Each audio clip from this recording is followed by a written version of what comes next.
चांदनी चौक के अंदर बहुत जाना माना सिनेमा घर था, नोवेल्टी सिनेमा।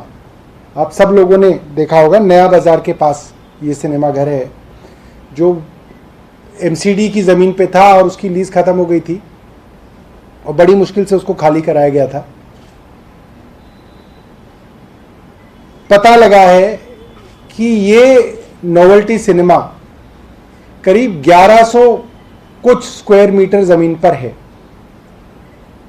और अगर आप नोवेल्टी सिनेमा को आप देखें तो सामने पार्किंग है, अच्छी चौड़ी रोड है, कमर्शियल जगह है, आसपास का इलाका टायर मार्केट है, एसेंस मार्केट है, क्लॉथ मार्केट है। सारी चीज़ें जो है इन क्लॉथ मार्केट, टायर मार्केट, इन सब से घिरा हुआ इलाका है। और अगर आप पत्रकार के तौर पे भी थोड़ी बहुत वहाँ पे पूछताछ करेंगे तो आपको पता चलेगा टायर मार्केट में छोटी सी दुकान भी अगर आप लेंगे 100 गज की तो वो करीब 30 से 35 करोड़ रुपए की आपको मिलेगी। क्लॉथ मार्केट के अंदर अगर आप एक 100 गज का शोरूम भी लेंगे ग्राउंड फ्लोर पे, वो भी आपको 30 करोड़ रुपए का, 35 करोड़ रुपए का मिलेगा। 1100 स्क्वायर मीटर की कमर्शियल जगह एमसीडी ने मात्र 34 करोड़ के अंदर बेच दी।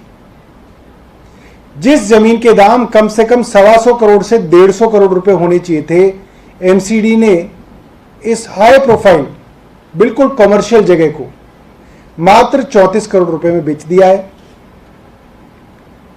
और मुझे लगता है ये अब तक का एमसीडी का बिल्कुल खुल्लम खुल्ला जो लूट का सबसे बड़ा जो है कारनामा सामने आया है।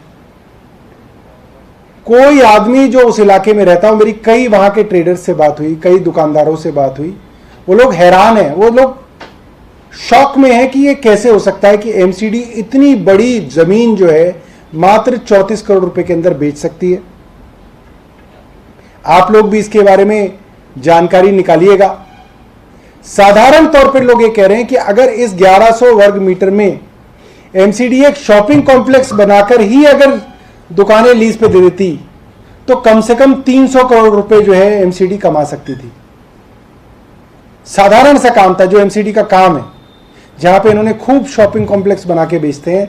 अगर यहां बना देते तो कम से कम 300 करोड़ रुपए लोग कमा सकते थे। मगर जाते जाते अपने लोगों को फायदा पहुंचाने के लिए ये काम किया जा रहा है।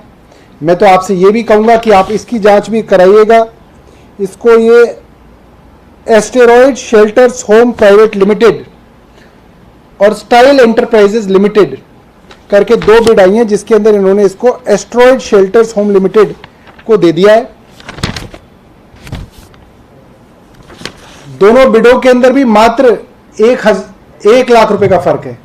एक बिड आई है 34,74,000 और दूसरी बिड आई है 34 करोड़ 75 लाख और दूसरी बिड आई है 34 करोड़ 74 लाख। तो ये इत्तेफाक नहीं हो सकता कि एक बिड 34 करोड़ 74 लाख की है, एक बिड 34 करोड़ 75 लाख की है। ये तो तभी हो सकता है जब हनुमान जी सपने में आके बता जाएं कि दूसरे ने बिड इतनी डाली है। ये पूरी की पूरी तरीके से एक भ्रष्टाचार है।